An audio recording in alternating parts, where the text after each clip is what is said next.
பிஜேபியில் தானே இருக்கீங்க. நான் இருக்கேனா? அப்போ நீங்கள் பிஜேபியில் இல்லையா? நான் எதுக்கு உங்ககிட்ட சொல்லணும்? இல்லை, அண்ணாமலையை கட்சி நடத்த சொன்னால் போலீஸ் ஸ்டேஷன் நடத்துறாரு அப்படின்னு விமர்சனம் பண்ணுறீங்க. போலீஸ் ஸ்டேஷன் மாதிரி தான் நடத்துகிறாரு. நீங்கள் வந்து இந்தியாவினுடைய அடுத்த பிரதமர் நீங்கள் தான். 3 முறை நீங்கள் பிரதமராக இருப்பீங்க. இது இந்தியாவிலேயே முதல்ல அவர்கிட்ட சொன்னது நான் தான். ஒரு என்ன நண்பரேன்னு சொல்லி லெட்டர்லாம் அமைச்சிருக்கார், அதெல்லாம் வச்சுருக்கேன். அவர் சொன்னாருங்கிறதுக்காக தான் பிஜேபியில் சேர்ந்தேன். அவ்வளோதான். ஒரு 10 வருஷம் என்னுடைய பொலிட்டிக்கல் லைஃப் வீணாக போச்சு. மோடி ஒரு நெருங்கிய நண்பர் நீங்கள் என்ன வா சொல்லலாம்? மச்சான் வா வரியா அப்படின்னு போனா, என்னை ஒரு கட்சி உபயோகப்படுத்தி கொண்டால் கட்சிக்கு நல்லது. அப்போ பாஜக உங்களை பயன்படுத்திக்கலையா? ஆமாம். எப்படி சொல்கிறீங்க? அப்படி இப்படி தான் பாஜக என்னை பயன்படுத்தி கொள்ளவில்லை. நக்கல் இருக்குல்ல ஆனால் உங்கள் பேச்சில். எனக்கு அது எப்போதுமே உண்டுங்க. உடன் பிறந்தது. ரிசல்ட் பார்த்தோமே 40க்கு 0ன்னு நான் சொன்னேன். 40க்கு 0 தானே வந்திருக்கு. அண்ணாமலை பாஜக மாநில தலைவர் வந்ததுக்கு அப்புறம் வாக்கு சதவீதம் அதிகரிச்சுன்னு சொன்னாங்க. யார் சொன்னாங்க? பேசப்பட்டுச்சு சமூக யார் ஊடகங்கள்ல, பேசுனாங்க? தொலைக்காட்சிகள் ஊடகம். காசு கொடுத்தா எவன் வேணா பேசுவான்.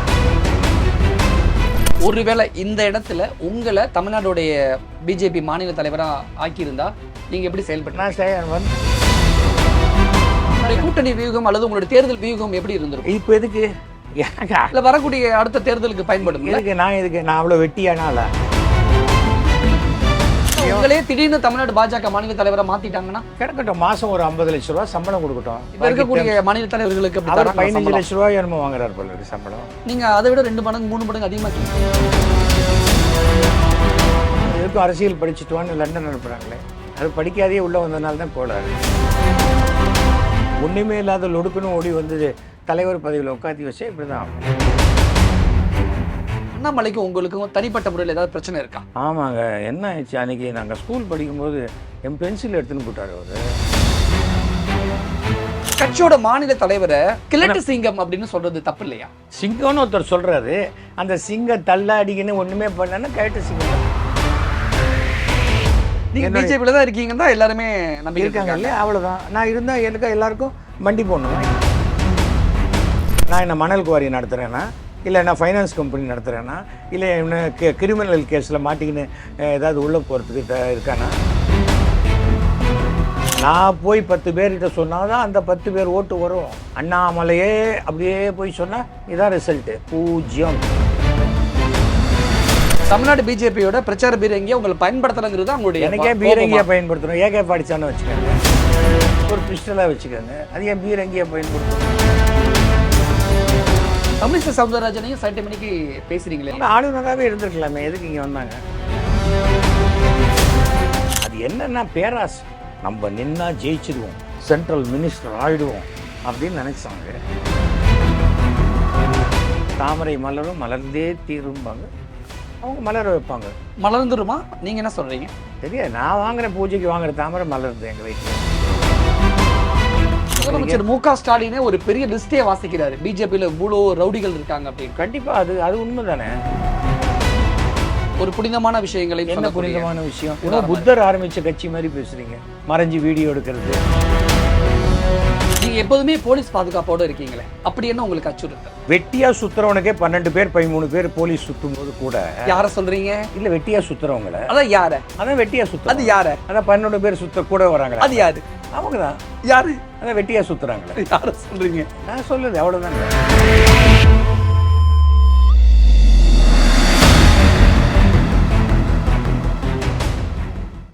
Meenakshi Academy of Higher Education and Research. Admission open. Apply online. GRT Shubh आरंभम. GRT Jewelers. பெராண்டா race banking மற்றும் கவர்மெண்ட் தேர்வுகளுக்கான ஆன்லைன் மற்றும் ஆஃப்லைன் பயிற்சி. வணக்கம் சார். வணக்கம். நாடாளுமன்றம் கடந்த 10 வருஷம் இல்லாத அளவுக்கு பயங்கரமா அனல் பறந்துகிட்டு இருக்கேன் சார். அப்படியா? அமுலி துமுலியா இருக்கே சார். ஏசி ஒர்க் பண்ணலையா? புரியல எனக்கு. இல்ல, எதிர்கட்சியே இல்லாம இருந்தாங்க, இப்ப எதிர்கட்சியா வந்து ராகுல் காந்தி பயங்கரமா பேசுறாரு. இப்ப இருக்காங்க. இதுல எல்லாமே இப்பதானே ஆரம்பிச்சிருக்கு, கொஞ்சம் கொஞ்சமா செட்டில் ஆகும். நான் வந்து 2010 நரேந்திர மோடி அவர்களுக்கு வந்து என்னை ஷோ அறிமுகப்படுத்தி வச்சார். இவன் மயிலாப்பூர் எம்எல்ஏ, ரொம்ப ஆனஸ்ட்டு, இவனை கட்சி விட்டு எடுத்துட்டாங்க அப்படின்னு சொல்லி தான் என்னை அறிமுகப்படுத்தி வச்சார். அப்புறம் 2013 அது வரைக்கும் நான் அவருக்கு நண்பராக அடிக்கடி குஜராத்லாம் போக ஆரம்பித்த போது என்னை கூப்பிட்டு நீங்கள் why don't you join BJP அப்படின்னா, இல்லை சார் பார்ட்டியே வேணான்னு பார்க்குறேன், பட் உங்களுடைய குஜராத் வளர்ச்சி எனக்கு ரொம்ப பிடிச்சிருக்கு, ஸோ நீங்கள் எந்த எலெக்ஷனில் நின்னாலும் நான் உங்களுக்காக வந்து பேசுகிறேன், நீங்கள் வந்து இந்தியாவினுடைய அடுத்த பிரதமர் நீங்கள் தான். அதான் என்ன சொல்கிறீங்க? ஆமாம், அது மட்டும் இல்லை 3 முறை நீங்கள் பிரதமராக இருப்பீங்க. இது இந்தியாவிலேயே முதல்ல அவர்கிட்ட சொன்னது நான் தான். எனக்கு வந்து இதனால் எந்த ஆதாயமும் அப்போ கிடையாது. அடுத்த முறை பிரதமர் மோடி பிரதமர் இல்லையா? கிடையாது, 27 வரைக்கும் இருப்பார் அவரை பொறுத்த வரைக்கும். எனக்கு தெரிஞ்ச இந்த நாஸ்ட்ரடாம்ஸ் கேள்விப்பட்டிருக்கீங்க இல்லையா, அவருடைய ப்ரிடிக்ஷன் படி ஓகே, அவ்வளோதான் நான் சொல்ல முடியும். அதான் நான் அவர்கிட்ட சொன்னேன், 3 முறை கண்டினியூஸாக you will be the prime minister of India அப்படின்னு சொன்னேன். ஸோ என்ன நண்பரேன்னு சொல்லி லெட்டர்லாம் அமைச்சிருக்கார், அதெல்லாம் வச்சுருக்கேன். அவர் சொன்னாருங்கிறதுக்காக தான் பிஜேபியில் சேர்ந்தேன், அவ்வளோதான். ஒரு 10 வருஷம் என்னுடைய பொலிட்டிக்கல் லைஃப் வீணாக போச்சு. அதுக்கு மேலே ஒன்றும் அதையும் நான் பெருசாக எடுத்துக்கல. நான் எப்போவுமே என்னை ஒரு கட்சி உபயோகப்படுத்தி கொண்டால் கட்சிக்கு நல்லது, என்னை பயன்படுத்திக்கலைன்னா எனக்கு எந்த நஷ்டமும் இல்லை. அப்போ பாஜக உங்களை பயன்படுத்திக்கலையா? ஆமாம். எப்படி சொல்கிறீங்க? இப்படி தான் பாஜக என்னை பயன்படுத்தி கொள்ளவில்லை, அப்படி தான் சொல்கிறேன். இது எப்படி சொல்ல இல்லை, எதை வச்சு இப்படி ஒரு குற்றச்சாட்டு வைக்கிறீங்கன்னு கேட்குறேன். உங்களுக்கு தமிழ்நாடுடைய மாநில பதவி தரல, தலைவர் பதவி தரலங்கிறது எனக்கு எதுக்கு தரணும்? நான் தலைவர் பதவி கேட்கவே இல்லையா. சரி, இப்போ 2013 சேர்ந்தேன். இப்போ தமிழ்நாட்டில் ஓரளவுக்கு மக்களுக்கு அறியப்பட்டவன் கிராமத்து வரைக்கும் வந்தான். அப்போது என்ன பண்ணோம், எலெக்ஷன் டயத்தில் கேம்பெயினுக்கு யூஸ் பண்ணோமா இல்லையா? யூஸ் பண்ணவே இல்லை, எந்த எலெக்ஷனுக்குமே யூஸ் பண்ணலை. அப்போ என்ன பிரயோஜனம் சொல்லுங்கள்? ஆனால் அதுக்காக அண்ணாமலை இப்படி வெட்கமே இல்லாமல் போய் சொல்கிறாரு அப்படின்னு ஓப்பனாகவே நீங்கள் பேசுகிறீங்களே பொது இடங்களில். 10 வருஷம் அண்ணாமலையாக இருக்காரு. அண்ணாமலையே அரசியலுக்கு இப்போ தான் வந்திருக்காரு இல்லையா? அண்ணாமலையை 10 வருஷமாக நான் சொல்லவே இல்லையே. அண்ணாமலை வெக்கம் இல்லாத பொய் சொல்கிறாரு, பொய் சொல்கிறாரு உண்மை. அது வெக்கப்படுறாரா வெக்கம் இல்லையாங்கிறதெல்லாம் ஏதாவது ரிசல்ட் பார்த்தோமே. 40க்கு 0ன்னு நான் சொன்னேன், 40க்கு 0 தானே வந்திருக்கு. அவர் என்ன சொன்னார், 25 சீட்டு வந்துடும், நான் 250% ஓட்டு வாங்கிடுவோம், அப்படியே கலக்கிடுவோம்னாரு. இன்றைக்கி நரேந்திர மோடி அவர்களுக்கு மிகப்பெரிய ஒரு சரிவை, ஒரு ஃபுல் மெஜாரிட்டிங்கிற ஒரு இடத்தையே கொடுக்காத போனதுக்கு முக்கிய காரணம் தமிழ்நாடும் பிஜேபியும் அண்ணாமலையும் தான் காரணம். அரசியல் விமர்சகர்கள், பாஜக தொண்டர்கள் நிறைய பேர் கேட்கக்கூடிய விஷயம் என்னன்னா, தமிழ்நாட்டில் பிஜேபி சார்பாக 4 சட்டமன்ற உறுப்பினர்கள் இருக்காங்க. அப்படி இருக்கும் பொழுது அண்ணாமலை தமிழ்நாடு பாஜக தலைவர் வந்ததுக்கு அப்புறம் வாக்கு சதவீதம் கூடி இருக்கு அப்படின்னு சொல்றாங்க. அப்படி இருக்கும் பொழுது எப்படி 40க்கு 0 வந்து? நீங்க டென்ஷன் ஆறீங்க. இதுக்கு யார் பொறுப்பு? இல்லை, என்ன யார் பொறுப்பு? ஜனங்க ஓட்டு போடல, ஜனங்க ஆதரிக்கல. இதான். ஆனால் அண்ணாமலை பாஜக மாநில தலைவர் வந்ததுக்கு அப்புறம் வாக்கு சதவீதம் அதிகரிச்சுன்னு சொன்னாங்க. யார் சொன்னாங்க? பேசப்பட்டுச்சு சமூக யார் பேசுனாங்க? தொலைக்காட்சிகள் ஊடகம். காசு கொடுத்தா எவன் வேணா பேசுவான். என்னங்க இது, என்ன பெரிய? அப்ப அது ஒரு மாயை தான், மாயை பிம்பம் தான். என்னங்க ஒரு 15% ஓட்டு வாங்கித்தா எவ்வளோ வச்சு வாங்கிட்டு சொல்லுங்க வாங்கின தனியாக நின்று வாங்கினா ஓகே. பிஜேபிக்கு ஒரு 3.5% ஓட்டு இருக்குது, ஓகே தானே? இப்போ நான் ஒரு சாதாரணமான, நான் எந்த கட்சிக்கான பொதுவான சொல்கிறேன். இப்போது 15% ஓட்டு வந்திருக்குன்னு சொல்கிறீங்க, அவ்வளோ வந்திருக்கு, ஓகே வரட்டும். அதில் வந்து பாமகவுடைய ஓட்டு எவ்வளோ? 6% இருக்கா? ஓகே. அப்புறம் டிடிவி தினகரன், ஓபிஎஸ் 2 பேருமே சேர்ந்து ஒரு 2% வச்சுக்கிறீங்களா? 8% ஆச்சு. ஜான் பாண்டியன், தமாக வாசன், அப்புறம் நம்மளுடைய இவர் தேவநாதன், அப்புறம் ஏசி சண்முகம், அப்புறம் இவர் எல்லாரையும் சேர்த்து 2% வச்சுக்கோங்க, 10%. எவ்வளோ ஆச்சு திருப்பியும்? அதே தானே வருது. ஒருவேளை இந்த இடத்துல உங்களை தமிழ்நாடுடைய பிஜேபி மாநில தலைவராக ஆக்கியிருந்தா நீங்கள் எப்படி செயல்பட்டு? நான் வந்திருக்கவே மாட்டேன், எனக்கு இது வேண்டாம் சார். யாருக்கு எது வேணுமோ அங்கே கூட்டணி வியூகம் அல்லது உங்களுடைய தேர்தல் வியூகம் எப்படி இருந்திருக்கும்? இப்போ எதுக்கு? இல்லை, வரக்கூடிய அடுத்த தேர்தலுக்கு பயன்படும். நான் அவ்வளோ வெட்டியானால நீங்கள் உங்களே திடீர்னு தமிழ்நாடு பாஜக மாநில தலைவராக மாற்றிட்டாங்கன்னா கிடக்கட்டும், மாதம் ஒரு 50 லட்ச ரூபா சம்பளம் கொடுக்கட்டும். அதுக்கு பிறகு இருக்கக்கூடிய மாநில தலைவர்களுக்கு 15 லட்ச ரூபாய் என்னமோ வாங்குறாரு போல இருக்கு சம்பளம். நீங்கள் அதை விட 2 மடங்கு 3 மடங்கு அதிகமாக கேட்குறீங்க. அவரோட நான் புத்திசாலி இல்லை. இப்போ அந்த ஆளுக்கு தான் திருப்பி அரசியல் கற்றுக் கொடுக்க எதுக்கும் அரசியல் படிச்சுட்டுவான்னு லண்டன் அனுப்புகிறாங்களே. அது படிக்காதே உள்ளே வந்ததுனால தான் கோளாறு. பாஜகவில் குறைஞ்சது 10 வருஷமாவது கட்சியில் இருந்தால் தான் ஒரு தலைமை பதவிக்கு வர முடியும்னு இருக்கும்போது ஒன்றுமே இல்லாத லொடுக்குன்னு ஓடி வந்து தலைவர் பதவியில் உட்காத்தி வச்சா இப்படி தான் ஆகும். சரி, அவர் லண்டன் போய் இன்டர்நேஷனல் பொலிட்டிக்கல் படிக்கிறத நீங்க எப்படி பாக்குறீங்க? ஆமாம், அடுத்தது அமெரிக்க ஜனாதிபதி தேர்தல் நிற்கிறதா இருக்காராம். நீங்கள் கண்டிப்பாக ஒரு பேட்டி எடுத்து போட்டிருக்கேன் ப்ளீஸ். சரி, அண்ணாமலை இன்டர்நேஷனல் பொலிட்டிக்கல் படிக்க வேண்டிய அவசியம் இப்போ அவருக்கு என்ன வந்துச்சு? நேரம் அங்கே போய் கேளுங்க, என்னையும் கேட்குறீங்க. அண்ணாமலை படிச்சிருக்க வேண்டிய அவசியமே இல்லைன்னு நான் சொல்கிறேன்.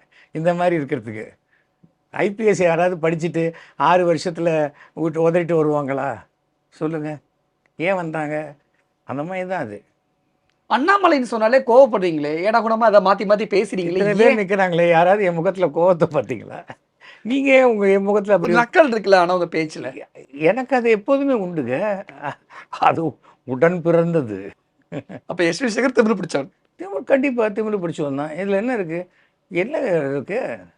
அதில் ஒன்றும் தப்பு இல்லையாங்க. எல்லாருக்கும் ஒரு திமிர் இருக்குங்க, எல்லாருக்கும் ஒரு திமிர் இருக்கும். அதில் அந்த திமிர் இருக்கிறதுல தப்பே கிடையாது. நான் ஓப்பனாகவே கேட்குறேன், அண்ணாமலைக்கும் உங்களுக்கும் தனிப்பட்ட முறையில் ஏதாவது பிரச்சனை இருக்கா? ஆமாங்க, என்ன ஆயிடுச்சு, அன்றைக்கி நாங்கள் ஸ்கூல் படிக்கும்போது என் பென்சில் எடுத்துன்னு போயிட்டார் அவர். அப்புறம் நான் அவர் ரப்பரை கொடுன்னு கேட்டேன், கொடுக்க மாட்டேன்ட்டார். இல்லை, அண்ணாமலையை கட்சி நடத்த சொன்னால் போலீஸ் ஸ்டேஷன் நடத்துறாரு அப்படின்னு விமர்சனம் பண்ணுறீங்க. போலீஸ் ஸ்டேஷன் மாதிரி தான் நடத்துகிறாரு. போலீஸ் ஸ்டேஷனில் கைதிகளை நடத்துகிற மாதிரி கட்சியில் உறுப்பினர்களை நடத்த முடியாது. கட்சி உறுப்பினர் ஓட்டு தான் கட்சிக்கு வேணும், புரியுதா? போலீஸ் ஸ்டேஷனில் தண்டனையிலேருந்து தப்பிக்கிறதுக்கு ஐயா ஐயான்னு பணிவான் பம்முவான், அதெல்லாம் கட்சிக்காரங்கிட்ட நடக்காது. ஒரு வட்ட செயலாளர்கிட்ட கூட எங்கிட்ட 50 ஓட்டு இருக்குது அப்படின்னா அவங்ககிட்ட பணிஞ்சு போனால் தான் அந்த 50 ஓட்டு, இல்லைன்னா கிடைக்காது. கட்சி நடத்துறதுங்கிறது அவ்வளோ சாதாரணமான வேலை கிடையாது பாஸ். நிஜமாவே அரசியலை பற்றி விமர்சனம் பண்ணுறவங்களும் சில அரசியல்வாதிகளுக்கு வக்காலத்து வாங்கிட்டு வரவங்களுக்குமே அரசியல் நாலேஜ் பூஜ்யங்கிறது என் கருத்து. நான் வக்காலத்து வாங்கிட்டு வரேன்னு சொல்கிறீங்களா? நான் சொல்லலையே. அதெல்லாமே இருக்கட்டும். அண்ணாமலையை பல விதமாக நீங்கள் கருத்தியல் ரீதியாக எதிர்கொள்றீங்க, ஓகே. ஆமாம், ஆனால் ஒரு கட்சியோட மாநில தலைவரை கிழட்டு சிங்கம் அப்படின்னு சொல்றது தப்பு இல்லையா? சிங்கம்னு ஒருத்தர் சொல்கிறாரு, அந்த சிங்கம் தள்ளாடிக்குன்னு ஒன்றுமே பண்ணலன்னா கேட்டு சிங்கம் தான். அவருக்கு இன்னும் வயசே ஆகலே, இளம் வயசுல தானே இருக்காரு அண்ணாமலை. நீங்கள் என்ன ஃபிசிக்கல் அப்பீரன்ஸை சொல்கிறீங்களா, நான் பர்ஃபார்மன்ஸை சொல்கிறீங்களா? எல்லாமே சேர்த்து தான். அப்படி எல்லாத்தையும் எல்லாத்தையும் ஒன்றா சேர்த்து சாப்பிட்றதுக்கு இதுனா டால்டா டின்னில் கலந்து எல்லா சோறையும் சேர்ந்து கலந்து சாப்பிட்ற மாதிரியா? எல்லாத்துக்கும் அப்படி சிங்கம் மாதிரி ஒருத்தன் வரானா இதை பிடரியே காணும் அப்படின்னா என்ன அர்த்தம் சொல்லுங்கள்? அது மாதிரி தான். அது ஏன் இந்த இப்படியான ஒரு விமர்சனம் ஏன்? அது என் ஸ்டைல். அண்ணாமலை பற்றி நீங்கள் வார்த்தைக்கு வார்த்தை விமர்சனம் பண்ணுறீங்க இல்லையே? நீங்கள் கேட்குற வரைக்கும் இப்போ வந்தீங்களா ரூம்ல, நீங்கள் வந்தீங்க இந்த கேள்வி கேட்குற வரைக்கும் நான் அதாவது அவரை பற்றி பேசினேன்னா, இதோ எனக்கு தெரிஞ்ச அண்ணாமலையார் இங்கே இருக்கார், ஃபோட்டோ பார்த்தீங்களா? அவர் இதில் இருக்கார், திருவண்ணாமலையில்.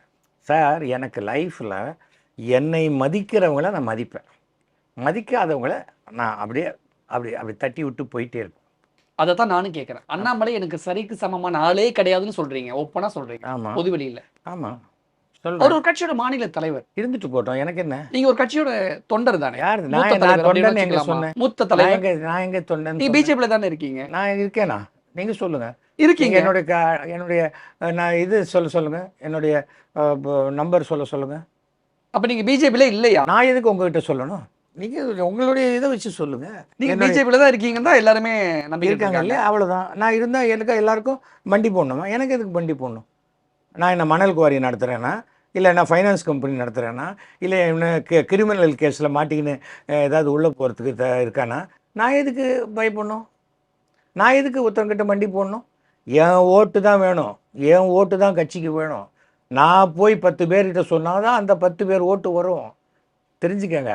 அண்ணாமலையே அப்படியே போய் சொன்னால் இதான் ரிசல்ட்டு, 0, 40க்கு 0. அண்ணாமலை என்ன ஓட்டு வாங்கிட்டாரு? 2014 சிபி ராதாகிருஷ்ணன் வாங்கின ஓட்டோட குறைச்சலாக தான் வாங்கியிருக்காரு, புரியுதா? தமிழ்நாடு பிஜேபியோட பிரச்சார பீரங்கியை உங்களை பயன்படுத்தணுங்கிறது அவங்களுடைய. எனக்கே பீரங்கியாக பயன்படுத்தணும்? ஏகே படிச்சான்னு வச்சுக்கோங்க, இப்போ ஒரு பிஸ்டலாக வச்சுக்கோங்க, அது ஏன் பீரங்கியாக பயன்படுத்தணும்? பிரச்சாரம் பண்ணுறதுக்கு உங்களை கூப்பிடலங்கிறது அவங்களுடைய வருத்தம், கோபம் எல்லாமேவா? அதெல்லாம் எல்லாத்தையும் உங்ககிட்ட நான் ஏங்க சொல்லணும்? சம்மந்தப்பட்டவங்க கேட்கும்போது நான் சொல்லுவேன். சரி, இது டெல்லி மேலிடத்தில் சொல்லியிருக்கலாமே, தமிழ்நாடு பிஜேபியில் இவ்வளோ பிரச்சனைகள் இவ்வளோ குழப்பங்கள் இருக்குது அப்படின்னு கண்டிப்பாக நீங்கள் தெரியப்படுத்த முயற்சி பண்ணியிருப்பீங்களே, தெரியப்படுத்துனீங்களா? படுத்தினா இல்லையான்னு உங்களுக்கு எப்படி தெரியும்? இல்லை கேட்குறேன், அதுதான் உங்கள்கிட்ட கேட்குறேன். கண்டிப்பாக எல்லாத்தையும் நான் தெரியப்படுத்துகிறேன். என்ன மோடி, நடவடிக்கை? அமித்ஷா 2 பேருக்கும் நான் என்னுடைய எல்லா கடிதங்களும் போயிருக்கேன். ஆ. மோடி ஒரு நெருங்கிய நண்பர் நீங்க. நீங்க என்ன அதுக்காக சொன்னாலும் வா அமித்ஷா மச்சான் வா வரியா அப்படின்னு போனோம். உடனே அந்த வார்த்தையை எடுத்துக்கிட்டு அந்த லெவல் ஆஃப் ஃப்ரெண்ட்ஷிப்புங்கிறது வேற. அதை யஷ்வி சேகர் அப்படின்னாலே அமித்ஷா கிட்டையும் மோடி கிட்டையும் ஒரு நல்ல பேர் இருக்குல்ல. ஓகே, இவர் சொன்னா கரெக்டாக தான் இருக்கும் அப்படின்னு ஒரு ஒப்பீனியன் இருக்குல்ல யஷ்வி சேகரை பத்தி. அப்ப நீங்க ஒரு கடிதம், ஒரு புகார் கடிதம் கொடுக்கும் பொழுது அதன் மீது நடவடிக்கை தானே எடுக்கணும். அப்ப நடவடிக்கை எடுக்காம அமைதி காக்குறாங்க டெல்லி மேலிடம். உங்களுக்கு எல்லாமே அனுபவம் பத்தலைன்னு தான் நான் சொல்லுவேன். உங்கள் வீட்டில் 6 பசங்க இருக்காங்க. அந்த 6 பசங்களில் 3வது பையன் தம் அடிக்கிறான். அப்பா அம்மாவே கண்டுபிடிப்பாங்களா, இல்லை 2வது பையனோ 4வது பையனோ போட்டு கொடுத்தா தெரியுமா? ஸோ எடுத்த உடனே அப்போ தம் அடிக்கிறானா, அவனை வீட்டை விட்டு துரத்து அப்படின்னு இவங்க எதிர்பார்த்தாங்கன்னா அது நடக்குமா? நடக்காது. எல்லா சமயத்துலையும் ஒரு கட்சியில் ஒருத்தரை மாநில தலைவராக போட்டாங்க. ஆடாடா தெரியாதனமாக தப்பான ஒரு ஆளை போட்டோமே, இந்த ஆளை உடனே வெளியில் அமிச்சா இந்த ஆளையா போய் நீ செலக்ட் பண்ணின அப்படிங்கிற ஒரு கேவலமான இமேஜ் நமக்கு வந்துருமே அப்படிங்கிறதுக்காகவே நீங்கள் பார்த்துருப்பீங்க. போலீஸில் யாராவது தப்பு பண்ணால் அவங்கள காப்பாற்ற போலீஸ் இது பண்ணுவாங்க. ஒரு அரசாங்க அதிகாரி தப்பு பண்ணால் அதை காப்பாற்ற பண்ணும். அந்தந்த டிபார்ட்மெண்ட்டில் யாராவது தப்பு பண்ணினா அவங்கள காப்பாற்ற அந்த இடத்துல, ஏன்னா அந்த அமைப்பின் மீது ஒரு அவநம்பிக்கை வந்துடக்கூடாதுங்கிற ஒரு எண்ணம். அந்த சிஸ்டம் தான். இதோ இப்போ தான் லண்டனுக்கு அனுப்புகிறாங்களே, எதுக்கு அனுப்புகிறாங்க? நீ இந்த இடத்த காலி பண்ணு அப்படின்னு நேரடியாக துரத்தி விடுறதுக்கு போயெல்லாம் அனுப்புகிறாங்க. அவ்வளோ. அப்ப கூடிய சீக்கிரமே தமிழ்நாடு பாஜக மாநில தலைவர் புதுசா ஒருத்தர் வர போறாரா? எனக்கு தெரியாதுங்க. நான் என்னை ஒரு இடத்துல மதிக்கலைன்னா நான் போகவே மாட்டேன். இல்ல உங்களை அறிவிக்க போறாங்கிற மாதிரி இன்னொரு பக்கத்துல தகவல் வருது. அதுக்கு நான் ஒத்துக்கணும் இல்லை? ஏன் ஒத்துக்க மாட்டீங்க? ஏங்க உங்க நண்பர் தானே மோடி சார். அதுக்கு மோடி சொன்னால் அவர் பேசுவார். நீங்கள் என்ன நடுவில் பேசுகிறீங்க? மோடி உங்களை அமிச்சாரா? இல்லையே, அவர் பேசிட்டு போகிறார். அப்ப மாநில தலைவர் போஸ்ட் கொடுத்தா நீங்க ஒத்துக்க மாட்டீங்க, உங்களுக்கு வேண்டாம்? வேண்டாம். எனக்கு இனிமே இந்த வயசில் இனிமே அது செய்யக்கூடிய எனக்கு மனோபாவம் கிடையாது. இன்னும் கொஞ்ச நாள்ல பிரதமர் மோடி அண்ணாமலையே மறக்கக்கூடிய சூழல் காலம் வந்துடும் அப்படின்னு சொல்றீங்க. எதை வச்சு சொல்றீங்க? இப்ப லண்டன் அனுப்புறதுனாலயா? எதுக்கு மறக்கணும்? அவர் நான் சொல்லவே இல்லையே அது மாதிரி. பேட்டி கொடுத்துருக்கீங்களே, என்ன சொன்னேன்? பிரதமர் மோடி அண்ணாமலையை சீக்கிரமே மறந்துடுவாரு அப்படின்னு சொல்லி. ஆமாங்க, கண்டிப்பாக மறந்துடுவாங்க எல்லாருமே. அவருக்கு டெய்லி கார்த்தானே இருந்தோன்னே அண்ணாமலைன்னு மோடி ஜபமாக பண்ணுவார். அவருக்கு உலகத் தலைவர்களில் ஒருத்தராக இருக்கார் மோடி. அவர் போய் எதுக்கு அண்ணாமலையை நினச்சிக்கணும்? அதாவது அண்ணாமலை கிட்ட காசு வாங்கின்னு கூவுற இந்த வார் ரூம் பசங்க வேணால் இதுக்கு தலையாட்டலாமே ஒழிய எல்லாரும் இப்படி பண்ண முடியுமா சொல்லுங்கள்? எவ்வளோ வாங்குறாங்களோ அதுக்கு மேலேயே கூவுறவங்க நிறைய பேர் இருப்பாங்க. சில பேர் கரெக்டாக 3 தடவை கத்திட்டு நிறுத்துவாங்க. அதெல்லாம் இருக்குல்ல. அரசியலை நம்ம தப்பிக்கணும்னா பக்கத்தில் இருக்கிறவங்கள மாட்டி விட்டுட்டு தான் அப்படின்னு ஒரு மேடையில் பேசியிருக்கீங்க ஒரு சினிமா நிகழ்ச்சியில். என்கிட்ட வா, நான் நிறைய அரசியல் சொல்லித்தரேன், கற்றுத்தரேன்னு சொல்லியிருக்கீங்க. ஞாபகம் இருக்கா? அண்ணாமலை கற்றுக் கொடுத்த பாடம். இதுக்கும் அண்ணாமலையா? எதை வச்சு அப்படி சொல்கிறீங்க? அண்ணாமலை கட்சி தலைவராக வந்த பிறகு தான் பேசின மீட்டிங் அது. சார், உங்களுக்கு நிஜமாவே அரசியல் தெரியலையா? தெரியாத சொல்லுங்க. நான் உங்களுக்கு கற்றுக் கொடுக்க எனக்கு கொடுக்க வேண்டாம், தமிழ்நாட்டு மக்கள் எதுக்கு? நான் அவங்கக்கிட்ட நான் அவசியம் இல்லையா? என் கருத்தை நான் சொல்கிறேன். இல்லை அண்ணாமலை தெய்வம், அண்ணாமலை தான் அரசியலையே அப்படியே புனருத்தாரணம் செய்ய வந்த ஒரு மகான் அப்படின்னு நினச்சிட்டு போங்க. அவங்க அண்ணாமலைக்கு ஓட்டு போட போகிறாங்க. அப்போ அண்ணாமலை தப்பிப்பதற்காக தன் பக்கத்தில் இருக்கிறவங்கள மாட்டி விடுறாங்க, பலி கொடுப்பார் அப்படின்னு சொல்லி. கண்டிப்பாக பலி கொடுப்பார். எதை வச்சு அப்படி சொல்றீங்க? இத்தனை நாள் வரைக்கும் பாருங்களேன், யாராக இருக்கட்டுமே. ஏதாவது ஒரு இன்சிடென்ட் சொல்லுங்க. நான் சொல்ல முடியாது, நீங்கள் கண்டுபிடிங்க. நீங்கள் தான் என்னைக்கோ நான் பேசினேன்னு எடுத்து சொல்கிறீங்கல்ல, நீங்கள் கண்டுபிடிங்க. அந்த எல்லாத்தையும் நானே சொல்லுவேன். அந்த அளவுக்கு தமிழ்நாடு பிஜேபி ஒரு குழப்பமான சூழல்ல இருக்கு. அது இப்போ யார் வரப்போகிறாங்களோ அவங்கள கேளுங்க. அப்ப தமிழ்நாடு தலைமை மாறப்போகுது. அப்படியா? இல்லை, நீங்க தானே சொன்னீங்க. நீங்கள் சொன்னீங்களே என்கிட்ட மாறப்போகுதுன்னு, அதுக்காக சொல்கிறேன். இப்போ புதிய தலைவர்கள் வரப்போறாங்க. புதிய தலைவர் வரப்போகிறாங்க. வரல, அதை பற்றி எனக்கு என்னை பயன்படுத்தி கொண்டா கட்சியில் இருப்பேன். இல்லையா நான் பாட்டுக்கு சைடில் அப்படியே வெளியில் இருப்பேன். என்ன இருக்குது சொல்லுங்கள்? நான் யாருக்கு ஓட்டு போடுறேன்னு யாருக்கும் தெரிய போகிறதில்ல. அந்த விசுவாசிங்கிற வார்த்தையிலெல்லாம் எனக்கு நம்பிக்கையே கிடையாது. நான் நேர்மையானவன், நான் யோகியமாக இருப்பேன். யோகியமாக இருக்கிறவங்களோட என்னால் ஒத்து போக முடியும். இல்லை, கட்சி பயன்படுத்தினா நான் இருப்பேன்னு சொல்கிறீங்க, கட்சியில் மாநில தலைவர் பதவி கொடுத்தா வாங்க மாட்டேன்னு சொல்கிறீங்க. கட்சியில் எப்படி வேணால் பண்ண முடியுமா? நம்ம எல்லாத்துக்கும் ஆசைப்படக்கூடாது. நமக்கு ஃபஸ்ட்டு நான் வந்து இன்றைக்கும் மாதம் வந்து 2 ட்ராமா 3 ட்ராமா போட்டுட்ருக்கேன். டெலிவிஷன் ப்ரோக்ராம்ஸ் அட்டென்ட் பண்ணிகிட்ருக்கேன். லயன்ஸ் கிளப், ரோட்டரி மாதிரியான இப்போ மீட்டிங்ஸ் அட்டென்ட் பண்ணுறேன். இது எல்லாமே சேர்ந்து மாதம் 10 நாள் வரைக்கும் தான் எனக்கு டைம் கொடுக்க முடியும். ஐ cannot work for all the 30 days. என்னுடைய ஃபிசிக்கல் இதெல்லாம் எனக்கு முக்கியம். அதை தாண்டி என்னுடைய பேரம்பேத்திங்களுக்கு டைம் ஸ்பெண்ட் பண்ணணும், என் ஃபேமிலியோட டைம் ஸ்பெண்ட் பண்ணணும். நான் இப்போ சம்பாதிக்கிற இடத்துலையோ, சம்பாதிச்சு தான் குடும்பத்தை காப்பாற்றணுங்கிற இடத்துலையோ, இதுக்கப்புறம் நான் இப்போ எப்படியோ ஆளுக்கு ஒரு மாதம் 10 லட்சம் 20 லட்சம் கொடுத்து என்னை பற்றி எழுது அப்படின்னு சொல்லி பேர் வாங்குறதுங்களே. குமுதம் பத்திரிகையிலேயே 3 முறை தொடர்ந்து பெஸ்ட்டு ரேப்பர் ஃபோட்டோகிராஃபர் அவார்டு வாங்கினவன் நான். உங்களுக்கு தெரியுமா? குமுதம் பத்திரிகையை ஒரு இஷ்யூ நான் தயாரித்து கொடுத்துருக்கேன். பிரபலமானவர்கள் தயாரித்ததில் நான் தயாரித்து கொடுத்துருக்கேன். என்னுடைய சாதனைகளில் ஏதாவது ஒன்று யாராவது பண்ணால் அவங்கள எனக்கு ஈக்குவல்னு சொல்லலாம். ஒன்றுமே இல்லைன்னா பிட் அடிச்சு கூட தான் எவ்வளோ பேர் பாஸ் பண்ணுறாங்க. அதுக்காக பெரிய படிப்பாயிடுமா? அதெல்லாம் ஒன்றுமே எதை பற்றியுமே நான் மனிதனை மனிதனாக மதிப்பேன். என்னை மதிக்கிற வரைக்கும். என்னை மதிக்கலைன்னா மிதிச்சுட்டு போயிட்டே இருப்பேன். இப்போ அதை தான் தமிழ்நாடு பிஜேபிலையும் பண்ணுறீங்க. தமிழ்நாடு பிஜேபின்னு தமிழ்நாடு பிஜேபி என்ன சொல்லியிருக்காங்க? மதியாதார் தலைவாசல் மிதிக்க வேண்டாம்னு யார் சொன்னது சொல்லுங்கள். அவையார் சொன்னாங்களா இல்லையா? என்ன சொன்னாங்க? மதியாதார் தலைவாசல் பிஜேபி மிதிக்க வேண்டாம்னு சொன்னாங்க? இல்லை, எந்த இடத்துலையும் அதான். நீங்கள் வணக்கம்னா நான் வணக்கம், அவ்வளோதான். நான் வந்து கண்ணாடி மாதிரி. எனக்கு எதிரில் இருப்பவர்கள் என்ன சொல்கிறாங்களோ அந்த ரியாக்ஷன் தான் எங்கிட்டேருந்து வரும்.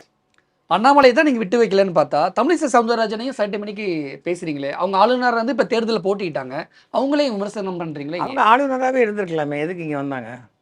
அதுதான் ரிசல்ட் தெரிஞ்சு போச்சு இல்லை, ஜனங்க ஏற்றுக்கல, அவ்வளோதான்.